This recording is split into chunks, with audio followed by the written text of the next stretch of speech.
what are your 5 biggest entrepreneurial takeaways from this journey?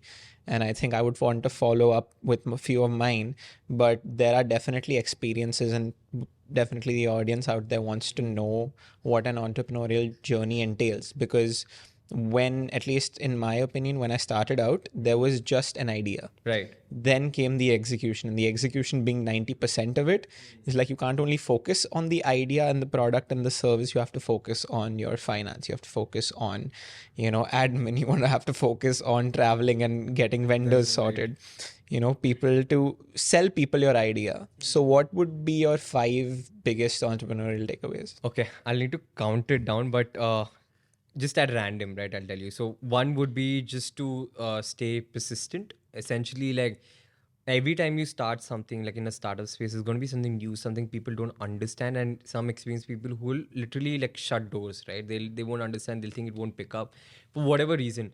So if you believe in the product and if you have done your research, stay persistent and it will work. And same thing happened with me, right? Like each of our clients, no matter how like big clients or even small clients, it takes us 9 months to close them down. But once we close them down, it's a huge thing. So even this recently, what the client that I was talking about, I first made contact with them back in November or October of 2022, right? And after like 10 months, 11 months of just like being persistent and like, doing stuff, we sort of closed the deal with them. So one is staying persistent.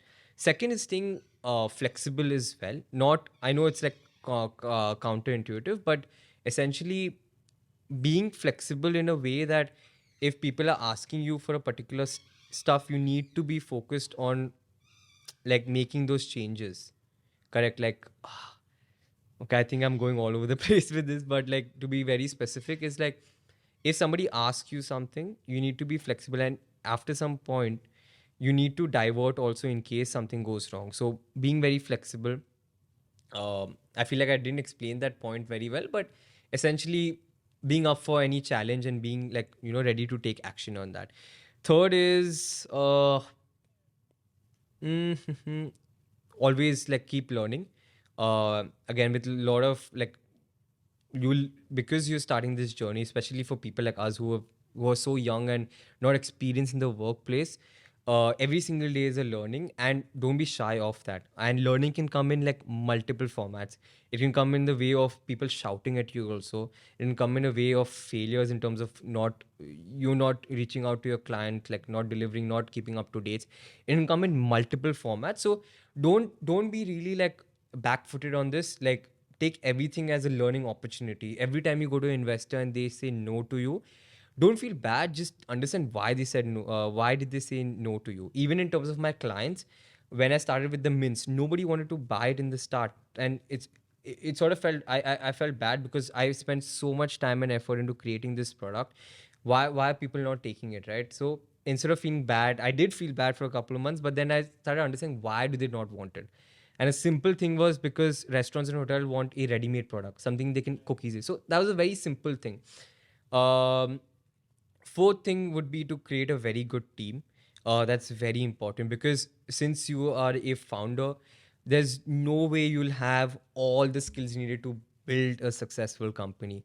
Have people on board who have complementary skills. So some things that you don't have, that person brings on board. uh, People who sort of actually are not yes men, yes women, no, yes people. They are basically just people who say yes to things which when they think it's right, but also say no to things that are not right. For example, like I don't come from a food space, but the person who's with me, he comes from a food background. So even though he's joined the company late, I really take like whatever advice that person gives or whatever things I say wrong, we have this back and forth discussion about it. It's not like what I as a founder say yes, it goes yes. Those are 4 points, right? Okay, Last point. my last point would be to do your homework, and do it well, purely especially before going to a investor or a big client or anybody. Do your homework, right? Like because till date I know I've been like shat on 3 times purely because I did not do my homework right. Like So one example is that I went to an investment banker, and he had really liked the product, right? And he was just doing his due diligence, and he was asking me questions, and there were questions I did not have any answers for, like, and I was just feeling so bad because it's my own company. Still, I didn't know so much about it, and it was just a very mad moment. And but there's one thing that he told me at that point that really stuck with me, right? He said that Sharvil, like, because he had tried my product, he knew the clientele I was getting on board and the contacts we were making because of my product. So he said this one line which has still stuck with me till this date, because this happened like many, many months ago. He said that Sharvil, a company, is like this very beautiful house with like amazing interiors, expensive interiors. You have got the color scheme right, everything right, but you have leaky pipes. And if you don't fix your leaky pipes, your whole house is going to come down.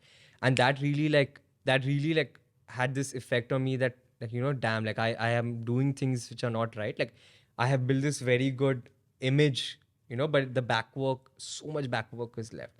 And again, a similar situation happened recently, wherein another part. So this, when I was speaking to when I was speaking to the investment banker, he sort of told me I didn't do my background on the financial side of stuff.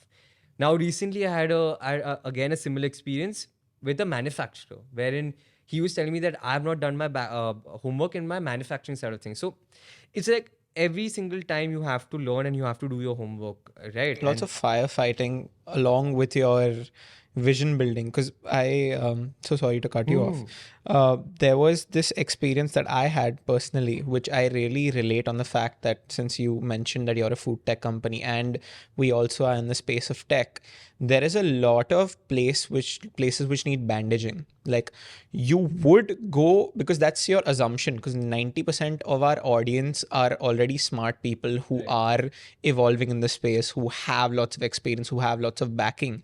And when reality is kind of handed to you and said that, okay, no, you worked on this for like an entire week, but here's like your reality check, and that wakes you up the next morning and be like, okay, back to the drawing board. And I bet another foods is that one thing, because it's a product which needs perfection, bettering your ingredients, bettering your everything. recipes. And especially that is that entrepreneurial learning curve which makes you like make failure your friend. It's fine, it's okay, because there is where you're gonna get new aspects, new learnings, new people that you're gonna connect with. Because when you're picking up a skill, and entrepreneurial is all about picking up skills, because at the end of the day, because you're running the company and you spoke about doing your homework well, you need to know the company better than anybody else. So when it comes to you interacting with people, it's just like I love journaling, so carry that notebook around where you're taking down just points about literally everything. Because not only in like your personal life, there are other aspects in your business based life which will give you insights on, there's this way I can crack it, and that gives you like a new perspective. Because a lot of entrepreneurial people have this thing in this day and age, okay, I'm starting this, I'm doing this, I did this for like 5 years, okay, stop. Understanding the stop loss, that okay, I'm burning money right now, this is too much, here is my alternative, this is a valid time to shut shop.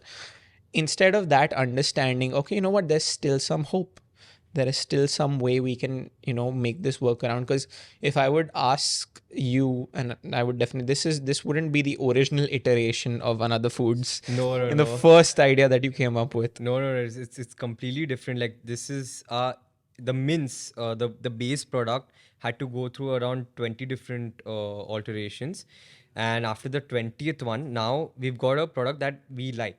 Now, when we're making products out of this, that also requires another set of testing and trials. So, for example, the burger patties, now we have 5 flavors that are doing pretty well with restaurants and hotels. But for that, me and Pratik, who works with me, we both had to eat around 60 patties a week for like 3 weeks. 60, like around 40 to 60 patties we used to eat on a weekly basis, because we had to get the product right. We had to understand, we had to do trials with every single one, and it got to a point where I started hating burgers. But that's what you need to do. You need to keep on testing and, like, testing your product out.